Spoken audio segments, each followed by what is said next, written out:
and welcome to the Left, Right and Centre. I'm Ankita Mukherjee. Their stunning performance in the Delhi elections had already signalled that it's no longer politics as usual. Now the Aam Aadmi Party promises it will no longer be governance as usual either. Arvind Kejriwal, all set to become Delhi's youngest chief minister to date at the age of 45. He will be sworn in perhaps at the Ram Leela grounds where it all began with his and Anna's high-voltage LOKPAL agitation. His cabinet will include people with little or no political experience and will have to deliver on some very ambitious promises made to the people of Delhi. We're asking tonight, can the Aam Aadmi Party really provide a new form of governance? एक whisper campaign आज चला कि कांग्रेस हो सकता है अपनी छोटी मोटी जो सीट्स उनको मिली हैं आपकी सरकार को बाहर से समर्थन देने के लिए तैयार हो. Would you be prepared to accept that support were it to come? आप बताओ, कांग्रेस से समर्थन लेके हम जन लोकपाल बिल पास कर सकते हैं? नहीं कर सकते. कांग्रेस ही कुछ कर देती, बीजेपी वाले ही कुछ कर देते तो हमारी जरूरत ही क्या?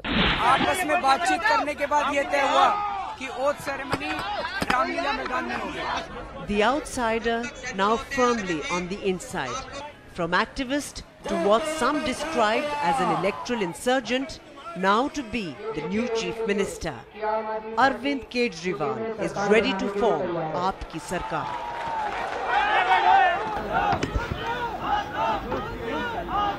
"28 MLAs, public referendums, support from one-time untouchables, and 15 days later, Delhi will have a new government with its youngest chief minister ever." But can the new kid on the block deliver? Among his many populist promises were 700 litres of free water daily for every household, cutting electricity tariffs by half, women's security, citizen security force for each ward, a law to regulate high fee donations in private schools and colleges, Jan Lokpal bill to be passed within 15 days, slum dwellers to be rehabilitated, till then no demolition, licenses and fixed locations for street vendors. Priority बिजली, पानी, जन Lokpal bill और ये जो VIP culture है ये खत्म करना, ये सारे तुरंत करेंगे. Kejriwal may think he will manage it all. Others are more skeptical. I can only say that from an administrative and a governance point of view, it's not possible. But if they think they must have thought it out, if they think it's possible, then let them do it. The man perhaps most bitter, BJP's Harshvardhan. His party, which finished as the largest group with 31 seats, decided not to form a government after falling short of the halfway mark by 5. सत्ता के लिए उन्होंने अपने सारे principles को compromise कर दिया है. दिल्ली की जनता ने भ्रष्ट कांग्रेस को 2013 के चुनाव में पूरी तरह से रिजेक्ट किया और उसी भ्रष्ट कांग्रेस के साथ कॉम्प्रोमाइज करके आम आदमी पार्टी आज दिल्ली में सरकार बनाने जा रही है.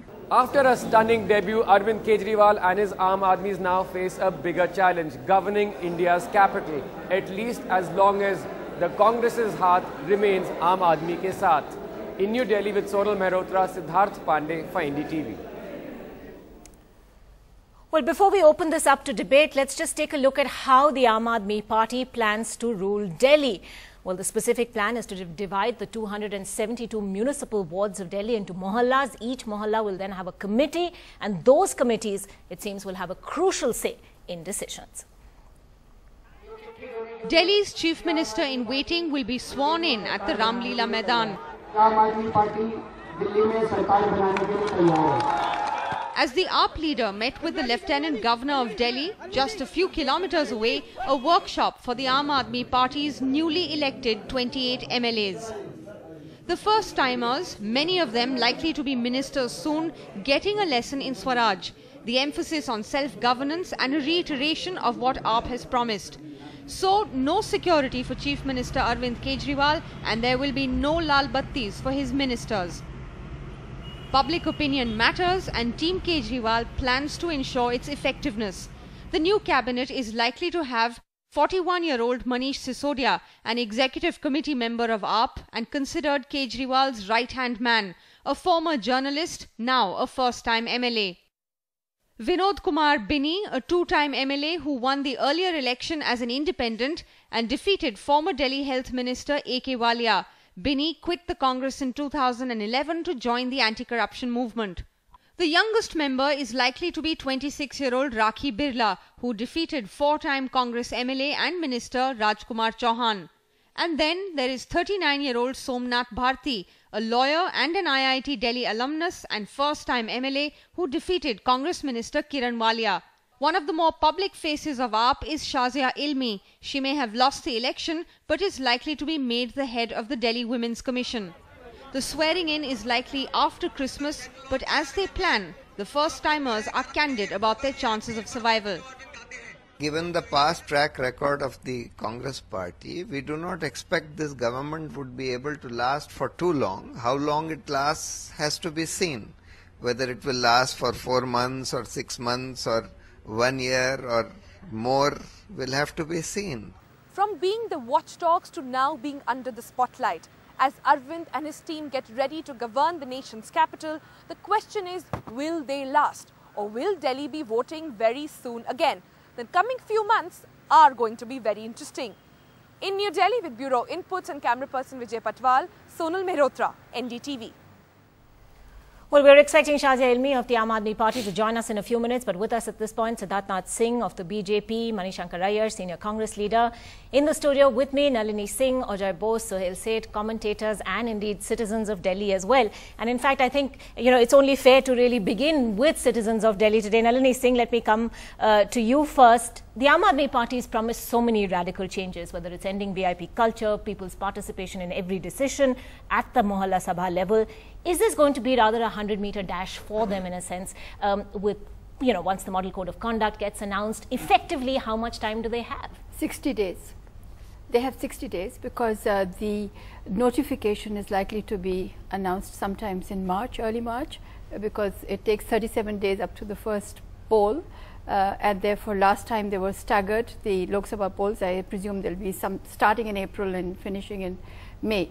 So in 60 days, I think they will do some poison pill legislation, which is that they will take certain actions which none of the parties can oppose. And and once you've taken the action, for instance, if it is halving the electricity bills, the other parties may say not half, but something, but what I call poison pill legislation. The other thing is that, I'm not calling Congress and AAP allies or whatever. They're not either. Partners in understanding or some such euphemism. But what happens is that governments last a long time if one of them is weak. So if Congress is weak, then this AAP government is slated to last a long time. And if the AAP somehow compromises on its principles, then the Congress is likely to, if one partner is weak, the Congress will steadily become stronger and it will last. So lame duck governments actually have the ability to last much longer than we think. Counterintuitively. Okay, Manishankar Iyer, poison pill legislations, do you think indeed the AAP is going to do precisely that? And in a sense, have you just played into their hands? Is this a win-win situation for the Aam Aadmi Party? Have they called your bluff? They aren't mincing words. They're saying that very categorically the Congress is not our ally. We've also heard them express their doubts about how long this support is going to last. I'm delighted that they have accepted the challenge and are going to form the government. I extend to them not only my congratulations, but also my best wishes for effecting this radical change in our polity which they have promised. They've themselves raised the bar so high that they cannot complain about their wanting to do a long jump and being confronted with a pole vault. Let's hope that they can do really very well. We have offered them unconditional support to form the government. We have not given them unconditional support. How unconditional? Because, there's a great deal of questioning over that. The initial letter mentioned unconditional support, but now we've heard leader after leader of the Congress come out and say that it isn't unconditional at all. It's very conditional. Not at all. We offered unconditional support for the formation of the government, and it depends upon the performance of the government as to whether we'd be obliged We don't want to, but we may be obliged to withdraw support if they do something unbelievably bad against their own principles and or in violation of the promises that they have made. That's a different situation. As for now, the support to form the government is unconditional, and this support will continue until and unless something dreadful were to happen. I am delighted that they have stopped the BJP from forming a government. I think that alone requires us to bow in gratitude to them. And let's see what the future has to show. Well, I think let's get a quick reaction in from the BJP at the moment, because do you believe, you've been saying that taking the Congress's support has dented the Aam Aadmi Party's image, but the fact that the Congress, after an election which was obviously, saw that anti-Congress wave, we have the Congress in a sense back. They're extending outside support. Well, So all I can say to Mr. Iyer's comment is very simple. They have tried for a very long time to prove a slogan they had given, Congress ka haath Aam Aadmi ke saath. Now for sure, this slogan comes true today, that Congress ka haath Aam Aadmi ke saath. So they are helping them to form the government. So at least this has happened, which Congress could not fulfill. Now it is for again Mr. Iyer's party, Congress, as well as Aam Aadmi, how they perform and how they deliver, that needs to be judged. But at this stage, when we sit on a judgment for a future thing, all we can do is from the track record which is there in front of us. And unfortunately, our comments do arise from there, that in last 48 hours, there has been a somersault, a volte-face of Aam Aadmi, from saying we will not sit with Congress or BJP, but here we see they are going to sleep with Congress. There has been also, big idealism talk by our Arvind Kejriwal, that I will not move into government accommodation. We see he is doing it. All right, okay. I will prefer the Let chief me minister just to take be this called across to Sohail. chief sevak, We've heard the but BJP making then this he point takes time and again constitution that into consideration. the Aam So Aadmi all Party those has things dented are its being, credibility. we are There's been seeing an that absolute how volte-face. At the same happening. time, politics, the art of the possible, these are people who are now in the business of politics. So, and they have gone back to the people. They have asked for a mandate yet again, and obviously they've got one. I think Arvind Kejriwal has outsmarted the BJP at every step, and the BJP is livid. My advice to the BJP is, don't be party poopers. Politics in this country is maturing with every passing day. I think what Mani said about Congress's support, unconditional, not conditional, is irrelevant. We're making a new beginning. We've got to give the Aam Aadmi Party their place under the sun. For God's sake, they won a popular mandate. They may not have won the maximum seats, but it was the BJP which shied away from governing. So now for the BJP to make this into an issue of, oh, they're colluding with the Congress, A, is silly. B, my advice, however, to the Aam Aadmi Party is, people don't vote governments to power to seek revenge. They vote governments to govern. Now that he's in government, he should stop behaving like an opposition leader or a rabble-rouser or saying, oh, I'll put you in jail, I'll put you in jail. No, this is the time when he'll be under the scanner to deliver on what he promises, and I'm sure he will. It's silly for people to say, oh, but why is he refusing red light? Why is he refusing homes? If he is damn good. I'm tired of seeing vast homes in Lutyens, Delhi, for which you and I are paying, where there's more water spent, watering a plant than there's water available. So, let's be realistic. I think it's a great beginning, and we'll wait and watch. But speaking particularly of this end to VIP culture, in a sense, we're still at the end of the day talking about a handful of ministers in the Delhi government who are foregoing their rights. This is not going to extend to the central government representatives. Beyond being a symbolic gesture, what is that going to really achieve? Well, I think that we should look at not just the question of taking away red lights from ministers. Actually, I find this whole Mohalla Sabha concept very exciting. And I think that's the way India should be moving, decentralizing power. I think it makes a lot of sense that actually operating the levers of power at a Mohalla level, where actually who are the people who are giving you laws. But going back to the political question about the Congress support, I think it would be totally against the interest of the Congress, certainly before the Lok Sabha polls, to at all disturb this government, unless it does, as Mani says, something unbelievably bad.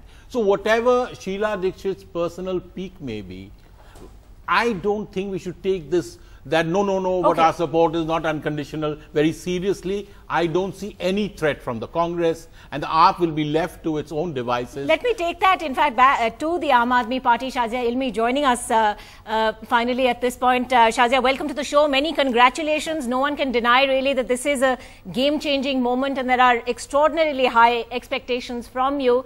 A little earlier on the show, Nalini Singh talked about how the Aam Aadmi Party, this government, is likely to look at what she calls poison pill legislations, in a sense, the essentials that no party will really be able to afford to counter or to try and block. Do you see this as a win-win situation for the Aam Aadmi Party in the next few months?